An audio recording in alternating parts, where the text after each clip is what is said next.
Hoshino looks like a simple anime, but it's not.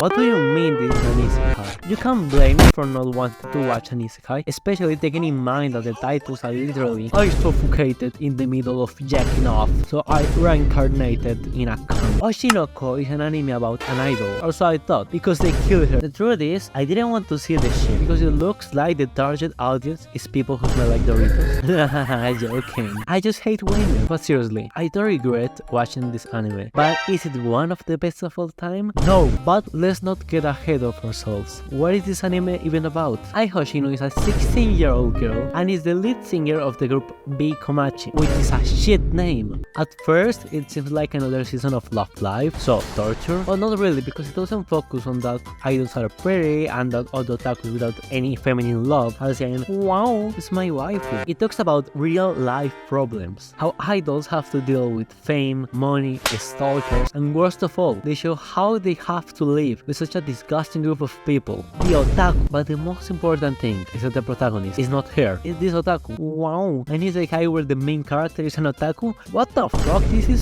so fucking innovative, it is an innovation. Please have all my money. Gorou is a doctor specialized in gynecology, which I think is really creepy, being a woman and your gynecologist being a fucking otaku. And the worst thing of all, he's a fan of Ai. Yes, a 30-year-old man is a fan of a 16-year-old girl. In my country, we know that as pedophilia. Where is Japan? Who doesn't love Japan? It's not like it's a country full of pedophiles where the minimum age of consent is 13. One day, Gorou realizes that Ai is going to go on an indefinite hiatus, just like Hunter x Hunter. And magically, a pregnant woman arrives at the hospital, and the woman looks exactly like Ai. No, it's another woman.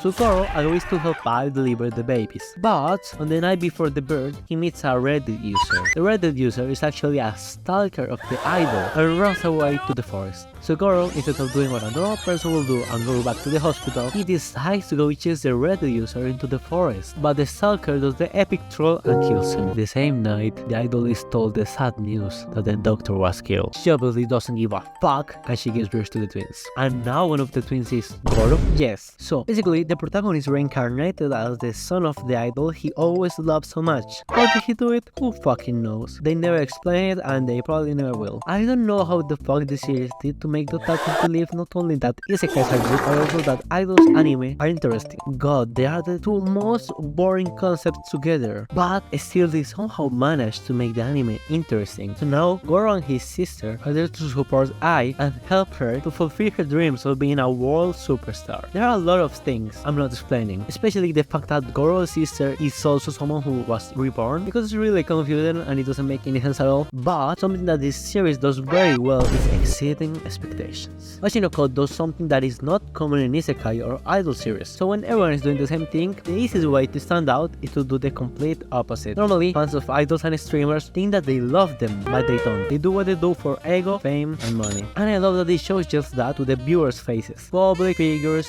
don't love you, and there is nothing wrong with that. So, Pokemon doesn't love me for donated 500 bits? Number 2. The creator wrote the story super fucking well. It's obvious that the series has its problems, like the fact that the motherfucking twins, being only like 1 year old, are already able to walk and talk like fucking adults. And I'm really glad they didn't make the joke about, oh my god, Umi milkers. I don't normally notice this because I'm blind, but something that cannot be ignored are the eyes. They're like these motherfucking Hot Wheels that change color when they get wet. Every time the characters change their emotion, their eyes show this emotion. But there is still a couple things that bother me a lot. There is a scene where they are going to record a series, and Gorou, being 3 fucking years old, begins to have a very serious conversation with the director. And this weird is like, this baby is very smart for his age. Well, it doesn't matter. I think Putin was right and that the Warinuk. Second point, this series lacks a hook.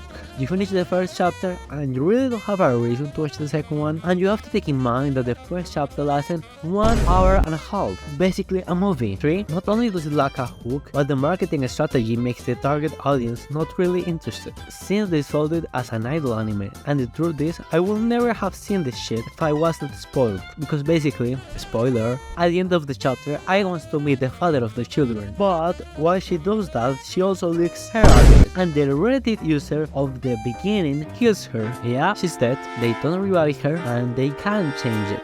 But if it wasn't for this death, I wouldn't watch this. And fourth, the director gave his number to a fucking 3-year-old boy.